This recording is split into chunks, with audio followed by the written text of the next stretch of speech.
시청자 여러분 안녕하십니까? BOA 뉴스투데이 시작합니다. 미국은 북한의 식량난과 관련해 북한 주민의 안위를 우려하며 기본적 필요를 보장할 수 있는 방안을 모색하고 있다고 미국 정부 고위 당국자가 밝혔는데, 이 당국자는 북한의 식량 문제가 북한 정권의 통치 방식과 정책 등에 기인한다는 점도 지적했습니다. 이런 가운데 유엔은 북한을 또다시 식량 부족국으로 지정했습니다. 첫 소식 박형주 기자가 보도합니다. 미국 바이든 행정부의 고위 당국자는 22일 유엔 식량 시스템 정상회의와 관련한 전화 브리핑에서 바이든 행정부가 식량 지원 등 대북 인도주의 지원을 고려하고 있느냐는 BOA의 질문에 미국은 북한 상황과 주민들의 안위를 매우 우려하고 있다고 밝혔습니다. 이 당국자는 그러면서 우리는 북한 정부와 주민들을 매우 다르게 보고 있다면서 미국은 북한 주민들의 기본적 필요가 충족될 수 있도록 일하는 방법을 찾기 위해 가능한 한 적극적으로 노력하는 중이라고 밝혔습니다. 이 당국자는 이어 미국은 자체 수단을 통해 직접적으로 지원하는 것이 아니더라도 유엔 세계 식량 계획 WFP의 최대 공여국이자 자금 제공국이며 주요 식량 안보 관련 비정부 기구 NGO를 통해 많은 지원을 제공한다고 설명했습니다. 또 직접적이든 간접적이든 미국은 북한 상황에 대해 분명히 우려하고 있으며 주민들의 필요가 충족되도록 보장하는 방법으로 일하기를 원한다고 밝히고, 이는 대통령이 매우 관심을 두는 사안이라고 강조했습니다.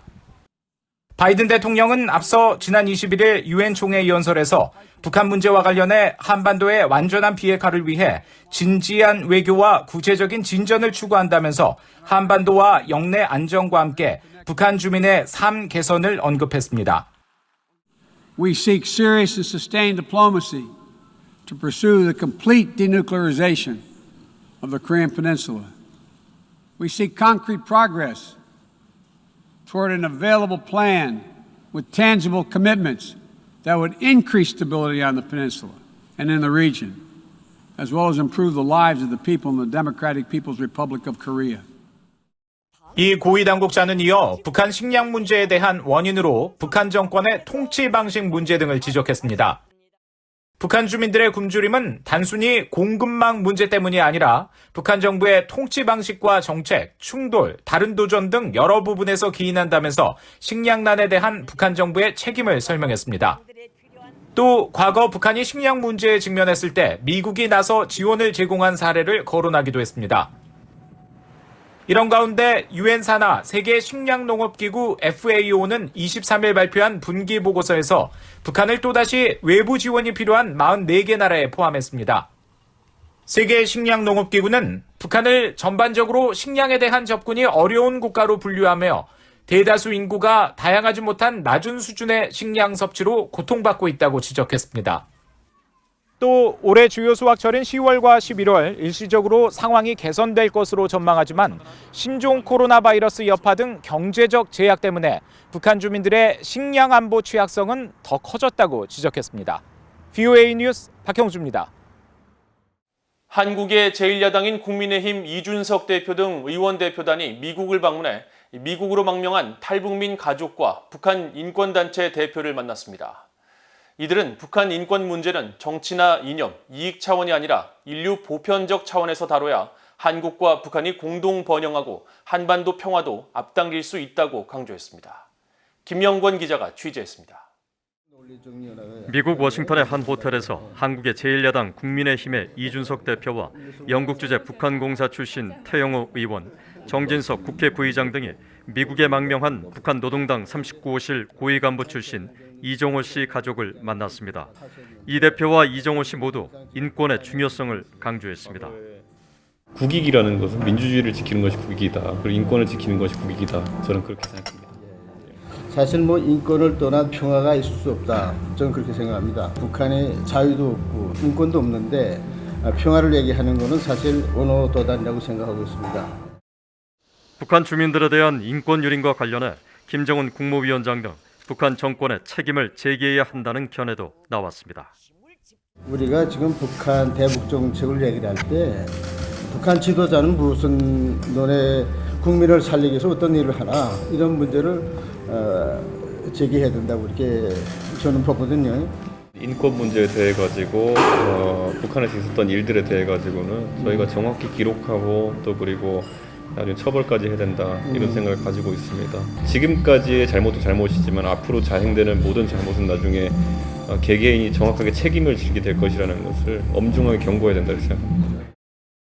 이준석 대표는 면담 뒤 BOA에 인권은 인류 보편적 가치인데 한국의 문재인 정부와 여당은 북한 인권 문제 등에 대해 이중적 자세를 취하고 있다고 비판했습니다. 기본적으로 인권이라는 거는 북한 인권, 홍콩 인권, 뭐 다른 나라 인권 따로 있는 것이 아니라 아주 보편적인 그런 가치이고, 근데 그것에 대해 가지고 현재 대한민국의 집권 정당인 더불어민주당 같은 경우에는 매우 이중적인 자세를 취하거나 아니면 인권 자체에 대해서 값어치를 매기는 경향성이 있어요. 전두환 대통령에게는 항상 지적하고 싸웠으면서 김정은에겐 그렇지 하지 못한다. 그건 자기 부정이고 모순입니다. 그렇기 때문에 그런 부분을 강하게 지적할 것이고요. 태영호 의원은 북한 정권에 의한 인권 유린 문제를 더 적극 알려야 한다고 강조했습니다. 한국에서 문재인 정부가 들어서면서 북한 인권 문제는 완전히 방치되다 못해서 이제는 거의나 이제 누구누구도 정부의 관심을 받지 못하는 이런 상황으로 되어가고 있습니다. 북한 인권 문제의 해결의 심각성을 세계에 빨리 알리고 또 미국 체류기간에 바이든 행정부에도 알려서 한반도의 진정한 평화는 결국은 북한 주민들의 인권 개선을 통해서만 이룩될 수 있다.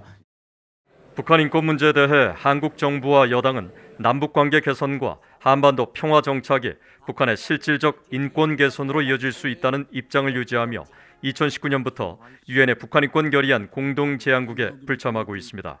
하지만 유엔 인권 특별보고관들과 국제 인권 단체들은 인간의 기본적 권리에 대한 탄압과 고통받는 사람들에 대해 침묵하는 건 상황을 더 악화시킨다며 청와대에 우려 소환을 보내 유엔의 북한 인권 결의안 공동 제안국 재참여 등 정책 전환을 촉구하고 있습니다. 이날 모임 참석자들은 대북 정부 유입의 중요성도 거론하면서 핵을 가진 김정은 정권과의 상생이 아니라 인권을 누리는 북한 주민들과 상생하고 공동 번영해야 한다고 강조했습니다. BA 뉴스 김영권입니다. 서멘사 파워 미국 국제개발처 처장은 부패는 취약한 통치와 권력 남용에서 비롯된다면서 바이든 행정부 외교정책의 중요한 우선순위 중 하나는 부패 척결이라고 밝혔습니다. 미국의 대외 원조를 담당하는 국제개발처와 국제투명성기구가 유엔 총회 기간에 맞춰 23일 개최한 반부패 관련 토론회에서 서멘사 파워 미국 국제개발처 처장은 이같이 말하고 오는 12월 미국이 주재하는 민주주의를 위한 정상회의에서도 반부패 문제는 핵심 의제로 다뤄질 것이라고 밝혔습니다. 한편 민간단체인 국제투명성기구가 지난 1월 공개한 2020 국가별 부패 인식지수에서 북한의 국가 청렴도는 전 세계 180개국 가운데 171호, 세계 최하위권으로 집계됐는데 이는 공공부문 부패에 대한 정도를 0점부터 100점까지 환산한 것으로 북한은 지난해 17점에서 올해는 18점을 받아 여전히 세계 최하위인 것으로 파악됐습니다. 북한의 핵과 미사일 개발이 지속됨에 따라 핵무기 관련 위험이 증대되고 있으며 북한의 관련 지휘 통제 체계를 면밀히 분석해 무력화할 수 있는 전략을 수립해야 한다는 지적이 제기됐습니다. 미국의 민간 연구기관인 노틸러스 연구소는 22일 발표한 핵 통제 관련 보고서에서 핵 지휘 통제 체계는 특정 국가의 핵 명령권자와 핵 전력을 연결하고 상시 통제 가능하도록 고안된 체계라면서 북한 등 특정 국가의 핵 보유가 국제사회에 미치는 파장을 고려할 때 핵 지휘 통제 체계에 대한 분석은 매우 중요한 과제라고 지적했습니다. 그러면서 지난 2014년 탄도미사일을 운용하는 전략 로켓군을 전략군으로 개편한 것은 김정은 위원장의 지휘 계통으로 재편하기 위한 전략의 일환이었다고 평가하고 미사일 분야는 김 위원장의 단독 통제 체계를 유지하면서 핵무기는 통제력 상실 위험을 줄이기 위해 이중 체계를 마련했을 가능성도 있다고 관측했습니다. 보고서는 또 북한이 핵 지휘 통제 체계의 경우 노동당의 통제를 주요 의사결정 과정에 포함해 상부 지시를 따르도록 하고 있으며 핵탄두는 노동당 중앙군사위의 통제를 받도록 편제를 나누고 있을 것으로 진단하면서 북한의 핵 지휘 통제에 대한 정보기관의 면밀한 분석이 북핵 대응, 전략 수립에도 중요한 영향을 미칠 것이라고 강조했습니다. 자유와 민주주의 가치를 위해 한국전쟁에서 함께 싸운 미국과 한국의 참전 용사들의 희생을 잊지 말고 굳건한 미한 동맹이 세대를 거듭해 발전하기를 바란다고 존 아퀼리노 미국 인도태평양 사령관이 밝혔습니다. 아퀼리노 사령관은 23일 미국 하와이 호놀룰루 히캄 공군기지에서 열린 미한 유해 상호 인수 행사에서 한국전쟁 참전 용사와 그 가족들에게 경의를 표하면서 이같이 말하고 미한 양국은 동맹의 이름으로 인도태평양 지역의 안전과 평화를 가져왔으며 양국 관계는 철통 같다고 강조했습니다. 미국 국방부 전쟁포로 실종자 확인국 DPAA는 이날 인수식을 통해 신원이 확인된 한국전쟁 한국군 전사자 유해 68구를 한국으로 봉환했으며 한국 측은 한국전쟁에서 전사한 미군 유해 6구를 봉환했습니다. 이상으로 VOA 뉴스투데이를 모두 마칩니다. 시청해주신 여러분 고맙습니다.